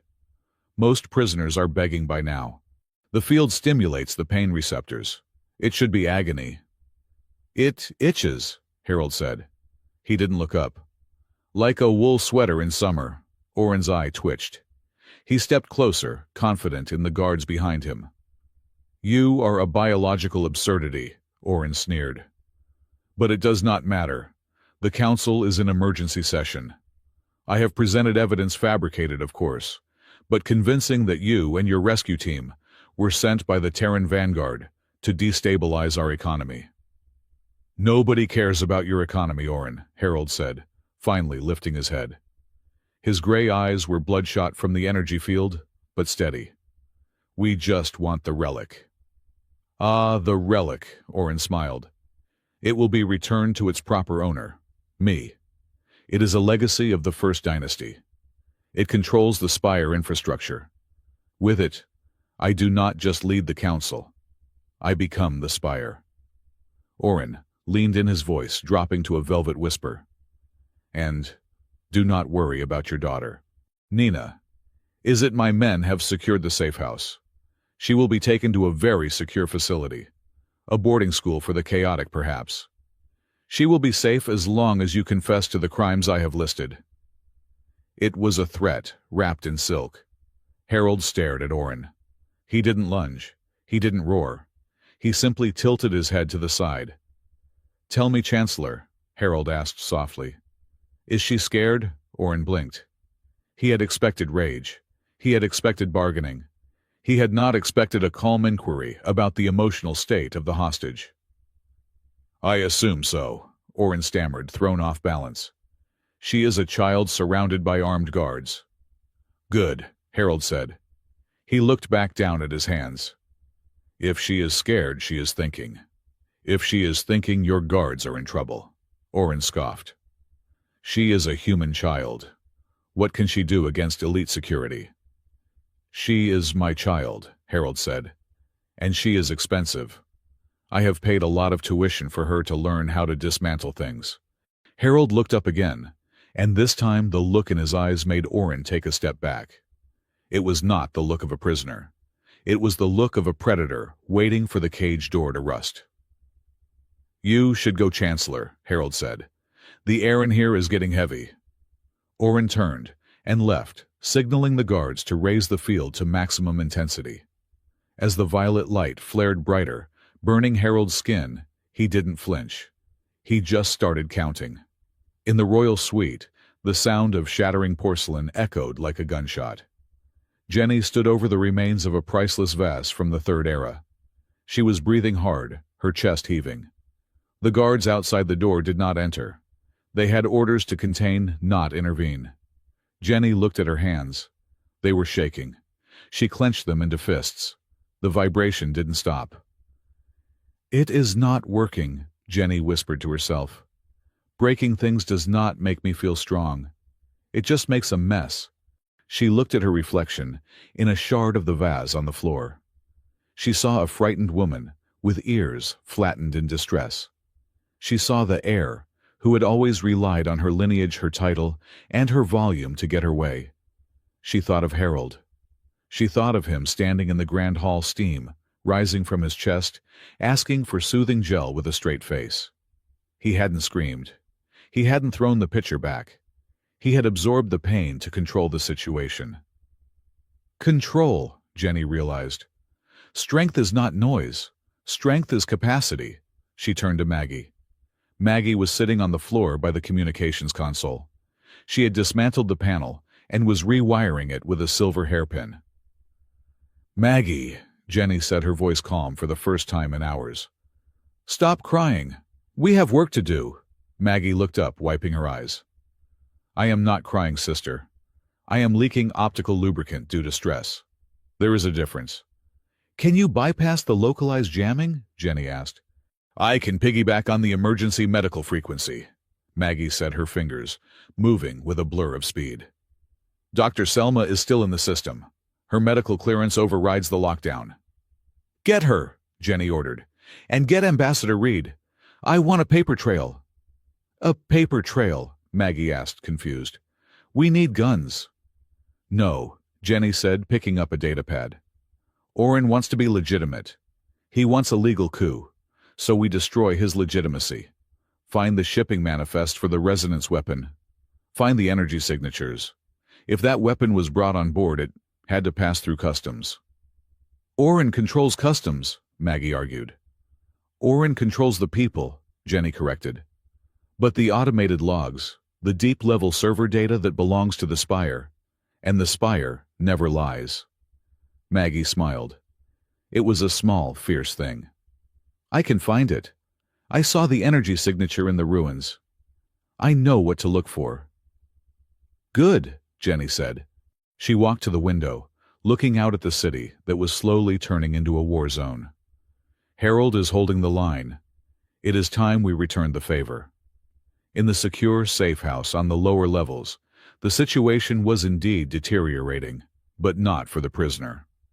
Nina sat at a metal table. Across from her stood a massive Felisari guard in full riot gear. He held a stun baton. Nina held a tablet. So, Nina said, her voice bright and cheery. According to my physics presentation, which is due next Tuesday, the thermal expansion of the ventilation ducts in this sector is currently at critical mass. She tapped the screen. A holographic projection of the building appeared, flashing angry red warning lights. The guard frowned. I have no orders regarding ventilation. That is because the sensor relays are bypassed, Nina explained, lying with the effortless grace of a teenager trying to extend a curfew. But look at the readings. If the pressure isn't released in 3 minutes, the conduits will rupture. Superheated plasma. Very messy. It melts armor, like soup. The guard looked nervous. He keyed his comms. Command, this is Unit 4. The prisoner is claiming a structural anomaly. Pip, floating innocently behind Nina, intercepted the frequency. Translation error, Pip chirped loudly. Correction, prisoner states, thermonuclear destabilization imminent. Recommended action, evacuate immediately. Run. Do not look back. The guard went pale. Thermo what? It is a Terran term, Nina said helpfully. It means big boom. A siren began to wail. It was actually the fire alarm for the toaster oven in the kitchenette, which Nina had rigged to overheat 30 seconds ago, but the guard didn't know that. The core is breaching, Pip shrieked, spinning in circles, flashing red lights. The guard panicked. Self-preservation overrode orders. He unlocked the door and bolted down the hallway. Wait, Nina called after him. You forgot your baton.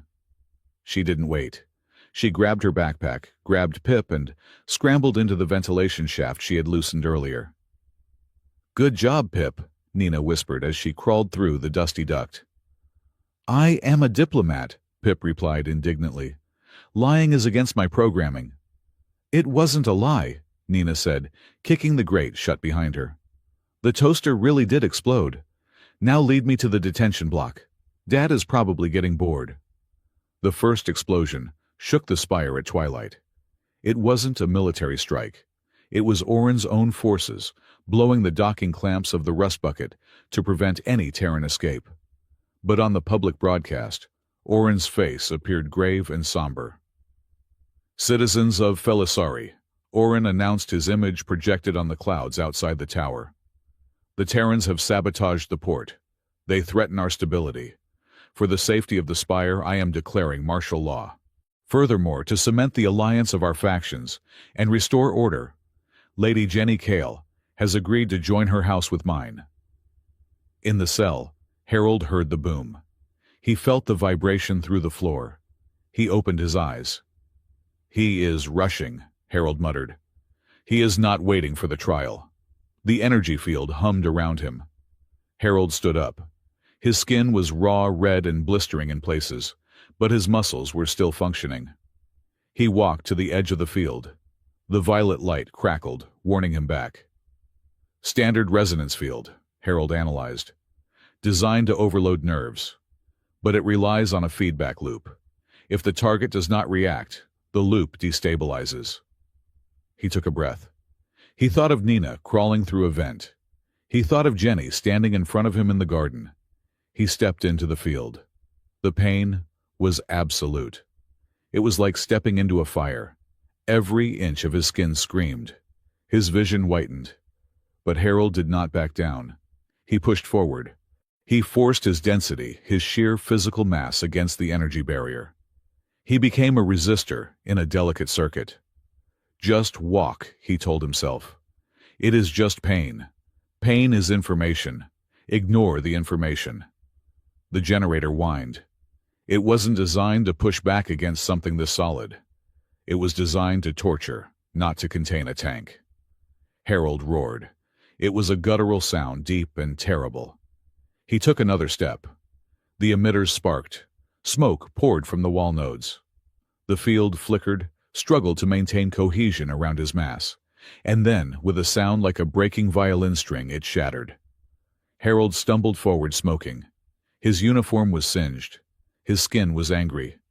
But he was free. The door to the cell was made of reinforced alloy. Harold didn't bother hacking the lock. He backed up 3 paces. He lowered his shoulder. He hit the door with every ounce of frustration he had held back for 2 days. Clang. The door warped. He hit it again. Crunch. The hinges gave way. The door flew off its frame and skidded down the hallway, taking out a startled guard who had been standing post. Harold stepped into the corridor. 3 more guards were there. They raised their weapons. "Halt!" one shouted, his voice shaking. "Target is loose!" Harold didn't stop. He broke into a run. But he didn't draw a weapon. He didn't have one. The first guard fired a stun bolt. Harold took it in the chest. He didn't even slow down. He plowed into the guard, wrapping his arm around the man's waist and tossing him aside like a bag of laundry. Soft landing, Harold calculated. Broken ribs, maybe. But alive. The second guard swung a baton. Harold caught it mid-swing. He twisted the weapon from the guard's grip and used the momentum to sweep the guard's legs. The man hit the floor. Concussion. Recoverable. The third guard dropped his weapon and ran. Harold kept moving. He wasn't fighting like a soldier. He was fighting like a father running into a burning building. He wasn't killing. He was clearing obstacles. "Pip!" Harold barked into his comms, hoping the channel was open. Location. "Dad," Nina's voice came through clear and beautiful. "I am in the vents above Sector 7. I am heading to the throne room. Orin has the sisters." "Stay in the vents," Harold ordered, turning a corner and shoulder-checking a blast door open. "I am coming." The corridor leading to the throne room was filled with smoke. The emergency lights bathed everything in a strobing red glare. Harold rounded the corner and nearly collided with 2 figures, Jenny and Maggie. They were flanked by 4 loyalist guards, armed with weapons they had raided from the armory. Jenny was wearing a combat flight suit she must have stolen. It was too big for her, but she looked fierce. "Harold!" Jenny gasped. She looked at him. He was a wreck. His skin was burned from the field. His uniform was in tatters. He was bleeding from a cut on his forehead. Harold stopped. He breathed heavily, looking at them. "You are out," Harold said, relieved. "We escaped," Maggie said, holding a data drive. "We have the proof. But Orin has Nina. He took her from the vents. He knew she would come for us." Harold's face went cold. The relief vanished. "Where?" Harold asked. "Throne room," Jenny said. She reached out and touched his burned arm. "Harold, you look terrible." "I have had better Tuesdays," Harold rasped. Jenny looked at him. Really looked at him. She saw the burns he had taken to escape. She saw the way he was standing shielding them, even now, even when he could barely stand. "You are..." Jenny shook her head, a tear cutting through the soot on her face. You are a bad habit, Harold. You never know when to stop. Harold managed a cracked smile. You haven't seen Nina's habits yet. She eats cereal without milk. It is unnatural. Move, Jenny commanded her guards. We take the throne room. We get the girl. The throne room was a vast domed chamber at the very top of the spire. The floor was polished obsidian. The walls were transparent, looking out into the infinite starfield. Oren Vale stood by the high seat.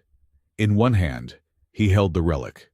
It was glowing, violently pulsing with an unstable light. In the other hand, he held a pistol pointed at Nina's head. Nina was kneeling on the floor. She looked small. She looked pale. But she wasn't crying. She was looking at the relic, calculating its pulse rate. Harold burst through the doors, followed by the sisters. Stop! Oren screamed. One step closer, and the girl becomes physics. Harold froze. He held up his empty hands. He signaled Jenny to stop. Let her go, Oren, Harold said. His voice was calm, but it carried the weight of a tectonic plate. You want the relic. You have it. I want compliance, Oren shouted. I want the Terran influence gone. I want the spire to be pure. He looked at the relic. This stone, it resists me. It fights me. Why? Because it requires two keys, Maggie called out. Resonance and weight. You have the voice, Oren, but you have no weight. You are hollow. Silence. Oren waved the gun wildly. Harold, kneel before the Chancellor or your daughter dies. Jenny stepped forward. Do not do it, Harold. He will kill you anyway. Harold looked at Nina. She was watching him. It is okay, Dad, Nina whispered. Harold looked at Oren. He looked at the gun. Slowly, deliberately, Harold bent his knees. He didn't kneel like a defeated man. He knelt like a knight. He kept his back straight. He kept his eyes on Oren. He lowered his massive frame until his knee touched the black glass of the floor. Clack. The sound of his armor hitting the floor echoed in the silence. Jenny gasped. She had never seen him lower himself. He was the wall. He was the anchor. Anchors didn't kneel. See, Oren laughed, a high, manic sound. The heavy beast learns to sit. I am not sitting, Harold said softly. I am lowering my center of gravity. What? Oren frowned. Nina, Harold said. Now. Nina dropped flat to the floor. At the same instant, Maggie hit a button on the remote console she had been holding behind her back. She had synced the building's PA system to the relic's frequency. A blast of feedback, a screeching, high-pitched mechanical wail, erupted from every speaker in the room. Oren screamed and clutched his head. The sound shattered his concentration. He dropped the gun. Harold moved. From his kneeling position, he launched himself forward. He was a coiled spring, releasing all its tension. He covered the 10 meters in a single heartbeat. He didn't hit Oren. He tackled Nina, curling his body around her, turning his armored back to the Chancellor, just as the relic exploded, with a shockwave of uncontrolled energy. Boom! The shockwave hit Harold's back. It stripped the plating off his suit. It seared his skin, but he didn't move. He held Nina. He took the fire. Jenny saw Oren scrambling for the relic, which was now spinning on the floor, cracking the glass beneath it. Guards! Jenny shouted, her voice, finding the authority she had been searching for. Protect the civilians. Seal the exits. Do not let the traitor escape. The guards hesitated, looking at Oren, then at Jenny. Jenny stood tall. She didn't look like a victim. She looked like a queen. I said move, she roared. The guards obeyed. They rushed to secure the perimeter. Oren saw the tide turning. He grabbed the relic, which burned his hand, making him shriek, and ran for the emergency lift behind the throne. After him, Maggie yelled. No, Harold groaned. He rolled over, releasing Nina. He was smoking. His armor was gone from the waist up. Let him go. The Foundation look. They looked down. The floor was cracking. The shockwave had destabilized the structural integrity of the throne room. The cracks were spreading outward from where the relic had spun, looking like a spiderweb of fractured light. "The spire is breaking," Maggie whispered. Harold sat up, wincing. He pulled Nina into a hug, checking her for injuries. She was shaking now, the adrenaline fading. "I got the physics wrong," Nina sobbed into his shoulder. "I thought the relic was a capacitor. It is an amplifier. I almost blew us up." "You did good, kid," Harold said, kissing the top of her messy hair. "You bought us the second we needed." Jenny walked over. She knelt beside them, disregarding the dirt and blood on the floor. She looked at the cracks running through the heart of her home. "He broke it," Jenny said softly. "He broke the spire." "It was already broken," Harold said, looking at the cracks. "He just showed you where the weak points were." Maggie joined them. She traced a crack with her finger. "This fracture pattern," Maggie said, her eyes narrowing. "It is not random. It is spiraling downward. It is pointing somewhere." "Where?" Jenny asked. "Down," Maggie said. "To the dead sectors. To the ruins where you found us." Harold struggled to his feet, pulling Nina up with him. He winced, holding his ribs. "It is a loop," Harold realized. "The relic came from the ruins. It wants to go back to the ruins. And Orin is taking it there." "Why?" Nina asked. "Because that is where the rest of the machine is," Harold said. "The spire is just the antenna. The engine is in the graveyard." Jenny stood up. She looked at Harold, battered and burned. She looked at her sister. She looked at the ruined throne room. "Then we go to the graveyard," Jenny said. "We finish this where it started." "I need a new shirt," Harold muttered, looking at his bare, singed chest. "I will buy you 10, Jenny said, and for the first time she reached out and took his hand. Her grip was firm. "After we save the world." The return to the wreckage of the Star Freighter felt less like a tactical insertion and more like walking into a grave that had been dug specifically for them. Harold moved through the twisted corridors of the ruins, his boots crunching on layers of crystallized dust. The silence here was different from the silence in the spire. In the spire, silence was a luxury of the elite. Here, silence was the sound of death. He walked, point his plasma cutter held low. Behind him, Jenny and Maggie moved with the silent, predatory grace of their species, though Harold could hear their breathing, rapid, shallow, stressed. Nina was in the center of the formation, flanked by the sisters clutching Pip, as if the small droid were a teddy bear made of chrome. "The readings are spiking," Maggie whispered, checking the scanner she had salvaged from the rust bucket. "The ambient energy here is not just radiation. It is a signal." Harold touched the pouch at his hip. The relic was no longer just warm. It was hot. It pulsed against his leg with a rhythm that matched his own stride. Thump. Thump. "It knows we are here," Harold said, his voice a low rumble in the stale air. "It recognizes the gravity."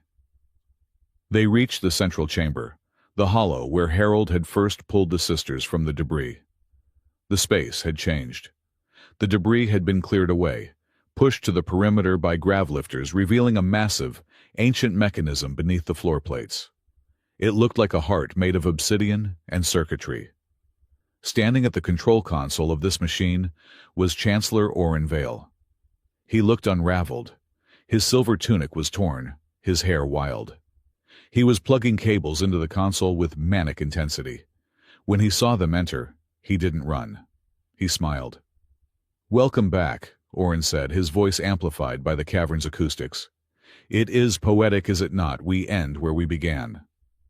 "Step away from the console, Orin," Harold ordered, raising his weapon. "It is over. The Spire knows what you did." "The Spire knows nothing," Orin shouted, his eyes wide and feverish. "The Spire is just an antenna, a receiver. This is the engine." He gestured to the obsidian heart beneath his feet. "The ancients did not just build a city in the clouds," Orin explained, his hands shaking, as he made the final connection. "They built a control system for the entire planet, a bio-infrastructure interface, With the relic, I do not just control the lights in the doors. I control the atmosphere. I control the gravity generators. I can turn the air in the capital into vacuum with a single command. I can hold millions of lives hostage. You are insane, Jenny stepped forward, her golden eyes blazing. You would kill your own people to rule them. I would purify them, Orin screamed. And you brought the key right to me. He slammed his hand onto the console. The relic in Harold's pouch let out a shriek of energy. It burned through the fabric, dropping to the floor.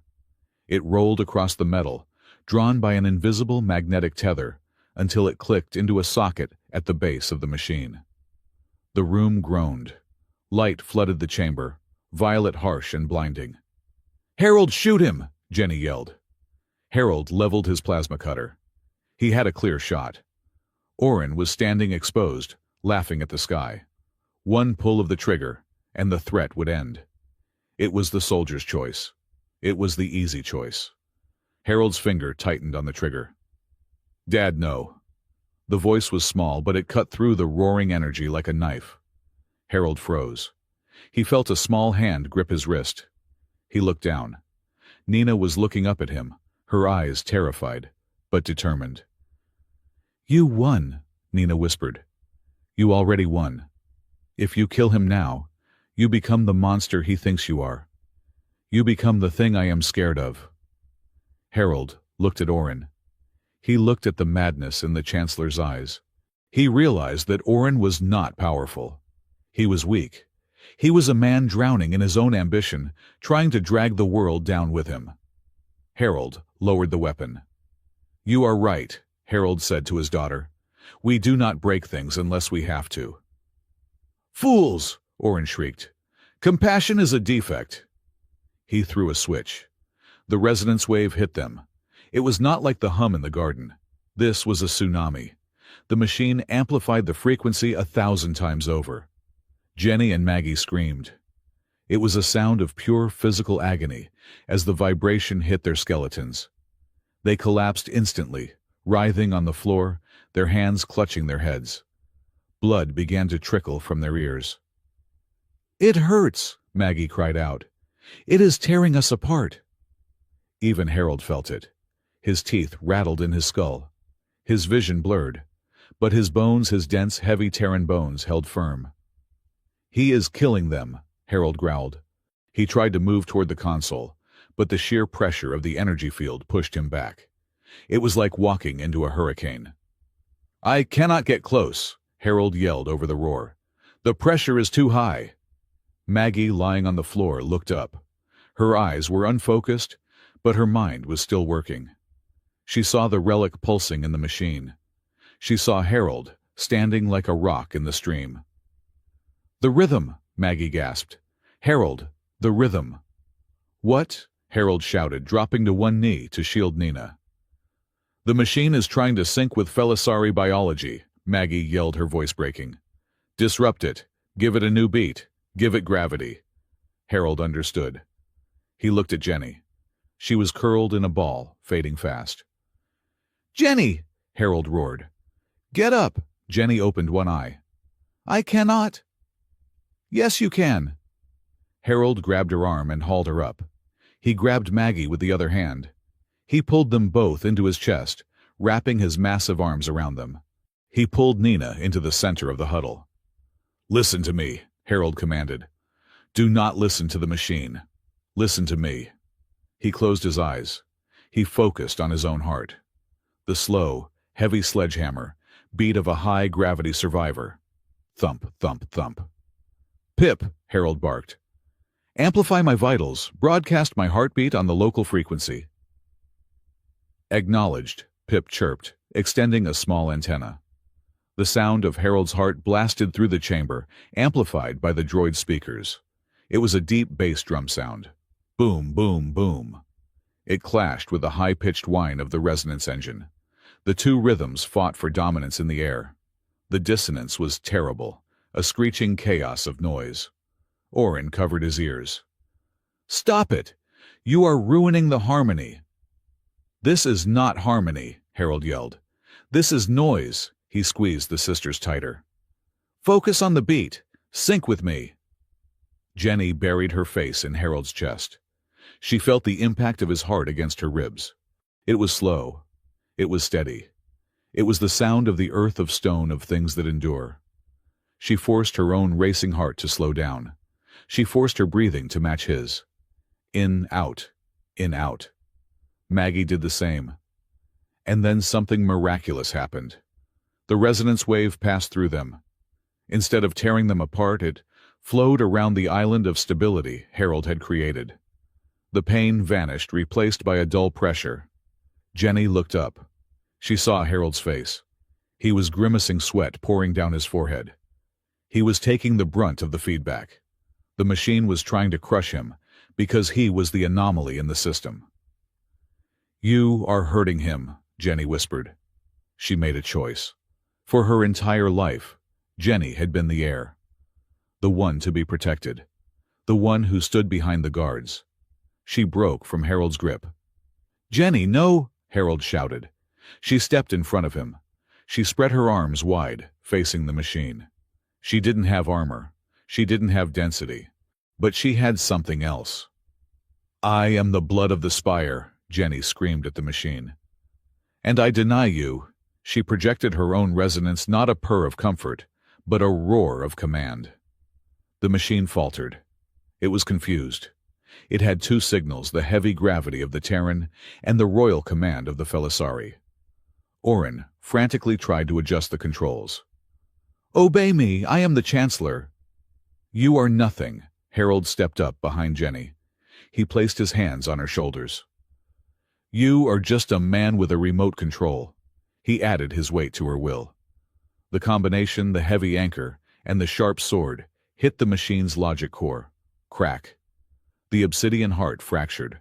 The relic popped out of the socket, smoking. The violet light died, instantly plunging the room back into the dim gray of the emergency lights. Orin fell back, staring at the smoking console. "No, no!" The silence returned. But this time, it was the silence of victory. Harold didn't move to arrest Orin immediately. He walked over to him. Orin scrambled backward like a crab, terrified. "Do it," Orin whimpered. "Throw me into the dark." Harold looked down at him. He reached out a hand. "Stand up, Orin," Harold said quietly. Orin blinked. "What?" "Stand up," Harold repeated. "Look at them." He pointed to the corner where Nina was helping Maggie stand. He pointed to Jenny, who was leaning against a pillar, exhausted, but alive. "You wanted to save the spire," Harold said. "But you never looked at the people living in it. You looked at the architecture. That is why the machine rejected you. It needs a connection. You only had ambition." Orin looked at his hands. They were trembling uncontrollably. He realized with a crushing finality that he hadn't lost because of a lack of firepower. He had lost because he was alone. Harold turned to Jenny. "He is yours." Jenny walked over. She didn't strike Orin. She didn't scream. She simply removed the signet ring from his finger, the symbol of the Chancellor's office. "You are under arrest," Jenny said, her voice cold and clear. "For treason against the living." The return to the Felisari Spire was not a parade. It was a recovery. The city was wounded. Cracks ran through the crystal domes. The air was thin. But the people were alive. The resonance weapon had been deactivated, and the council, freed from Orin's blackmail, was scrambling to restore order. Harold stood on the balcony of the guest wing, looking at the repair crews working on the great dome. "You are brooding," a voice said. Dr. Selma walked out, holding 2 mugs of coffee. She handed one to him. "I am thinking," Harold corrected. "About leaving?" Dr. Selma asked. Harold took a sip. It was terrible. Real coffee, not the synthetic nectar the Felisari drank.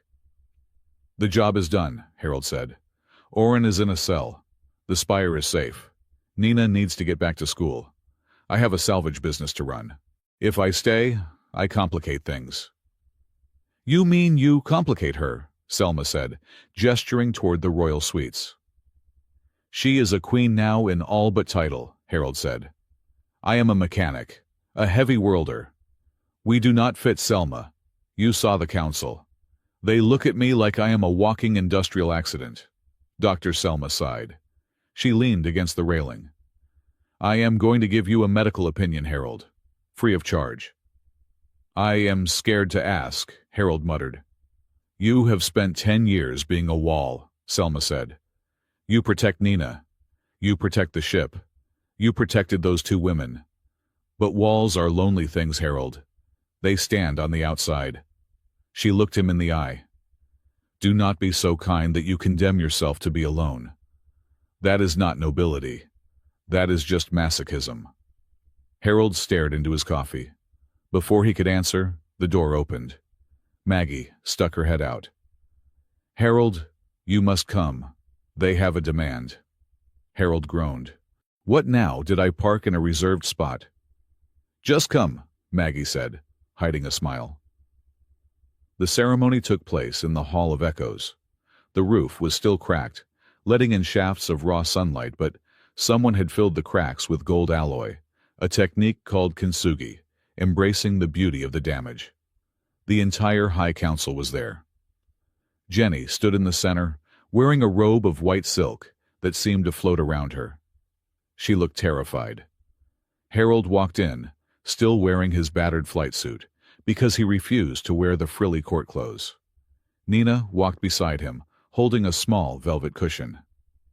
Master Harold, the High Speaker announced, the relic has been secured, but our scholars say it is unstable. It has imprinted on a dual frequency, Felisari and Terran.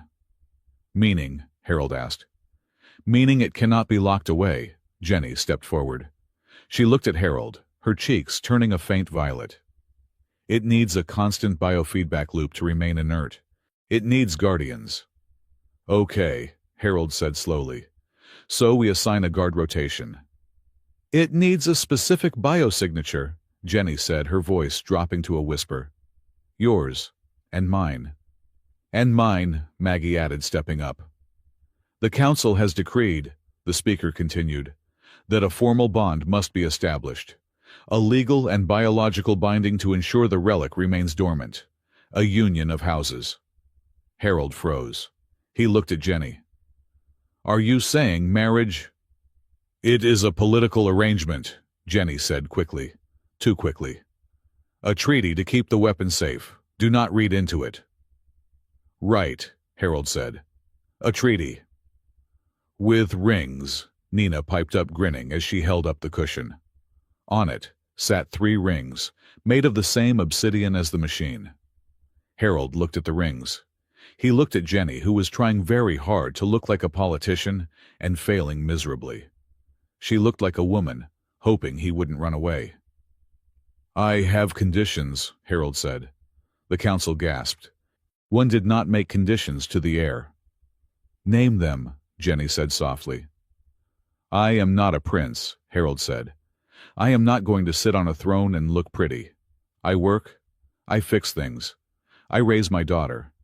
If I stay as myself. I would not want you any other way, Jenny said. And, Harold continued, looking at the council, Orenvale is not executed. He is tried. Fairly. We do not build this new piece on a grave. The council murmured, but Jenny nodded. Agreed. Mercy is the luxury of the strong. Harold took a breath. He looked at Nina. She gave him a thumbs up. He stepped forward. He took one of the rings. Pip, Harold said, translate the vows, and get it right this time. Initiating solemn protocol, Pip beeped. Jenny took a ring. She placed it on Harold's finger. Her hand was small, warm, and trembling. I, Jenny of House Kale, she said, her voice shaking but clear, bind myself to this gravity, not because I need an anchor, but because I trust the man who holds it. Harold took the other ring. He slid it onto Jenny's finger. It was tiny against his massive hand. I, Harold, he said. He paused. He didn't have a house. I, Harold the Dad. I promise to be the wall when the wind blows, but I also promise to be the door. You are not trapped with me. You are free. I just want to be the place you come back to. Translation, Pip announced loudly. Subject Harold promises to be a structural load-bearing emotional support unit with open access privileges. The crowd stared. Nina snorted. Maggie giggled. Close enough, Harold muttered. He looked at Maggie. There was a third ring. And me, Maggie asked shyly. You are the glue, Harold said, sliding the ring onto her thumb because it was too big for her finger. Without you, we would have killed each other in the first 5 minutes. I promise to keep you both from being idiots, Maggie vowed solemnity. The high speaker raised his staff. Then let it be recorded. The Treaty of the Broken Dome is signed. Jenny didn't wait for the applause. She leaned up on her tiptoes. Harold leaned down. It wasn't a movie kiss. It was awkward. Their noses bumped. Harold's stubble scratched her cheek.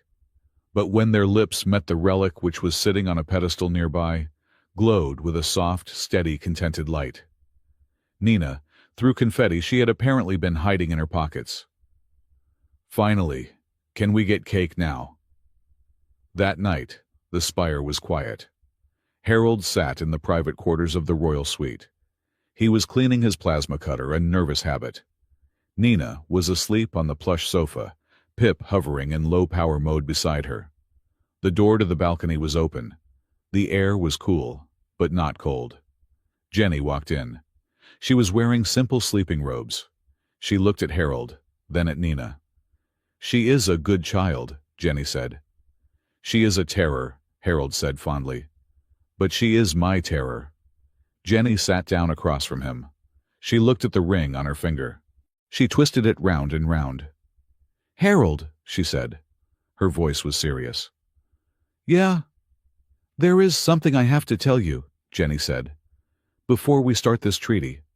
I cannot build it on a lie. Harold put down the cutter. He wiped his hands on a rag. Okay. The crash, Jenny said. She didn't meet his eyes. In the ruins, when you found us. The resonance trap, Harold said. Orin set it. Orin set the trap, Jenny whispered. But we triggered it.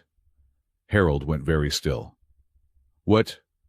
We knew about you, Jenny said, the words rushing out now.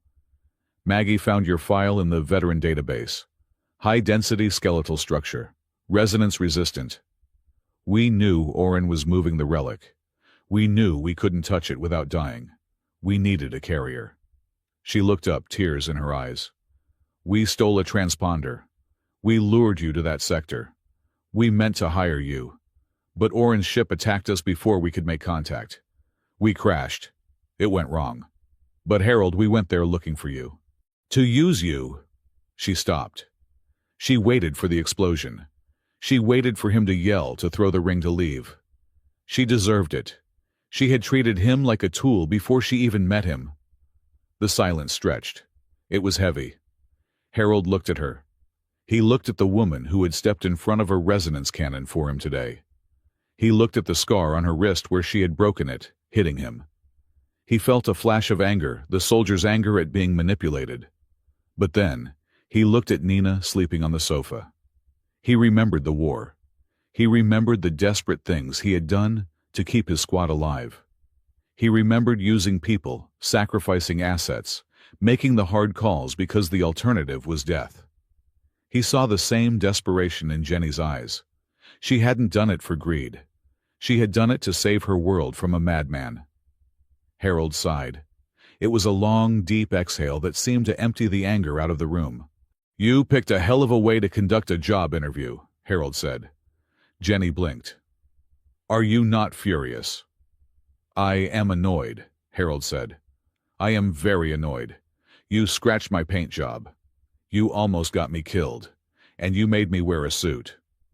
He stood up and walked over to her. He knelt down so he was eye level with her. But you also saved my daughter, Harold said. And today, you stood in front of me when you could have run.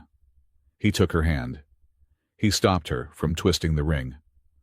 We all have pasts, Jenny. We all have things we did to survive. I have done things I am not proud of. I am not going to judge you for being desperate." Jenny let out a sob. She leaned forward, resting her forehead against his. "I am so sorry," she whispered. "I know," Harold said. "But here is the new rule. Clause 1 of the treaty." "What?" Jenny asked, sniffing. "Next time," Harold said, brushing a tear from her cheek with his rough thumb. "Do not use your life as bait, and do not use me as a tool. Use words, just ask."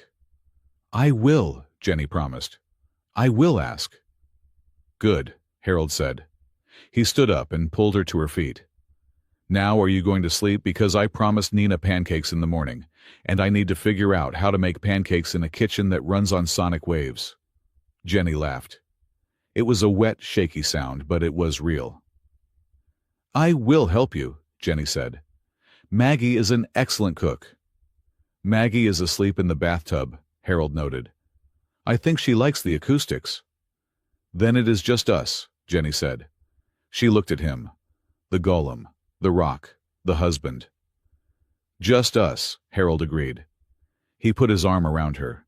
It was heavy, it was warm, and for the first time in 100 years, the Felisari spire didn't feel fragile. It felt solid. Outside, under the broken but golden-mended dome, the stars shone down. They were cold and distant, but inside the room, gravity was just right.